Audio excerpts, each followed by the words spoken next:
მეორე დღის საღამოს 21 წლის გიორგის საიუბილეო ტორტი სხვა გარემოში მეგობრის წერაში უნდა ჩაექრო. გიორგის საკუთარ დაბადების დღეზე მოკლეს. ყველობაში ეჭვიტანილი დაკავებულია. გიორგის ოჯახისთვის ეს არანაირი შვება არ არის.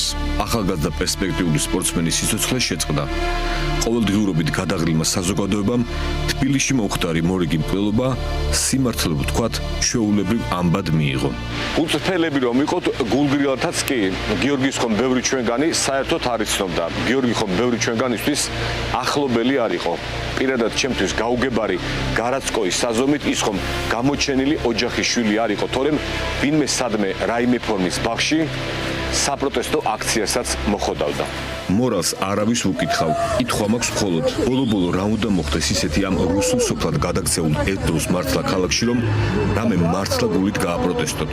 რას ელოდებით რომ და აღარ მინდა წინადადების დასრულება. სხვისი შვილის მკვლელობა არა. რიყეზე ბავშვის გარდაცვალება არა. ბათუმში თხილში ბავშვების სიკვდილი არა.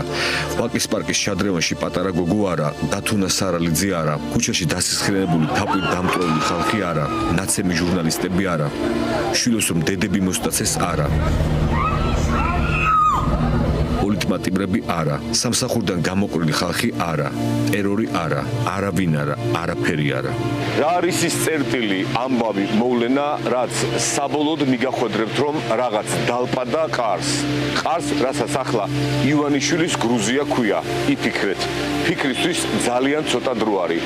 ხვალ ამის საშუალებაც არ იქნება.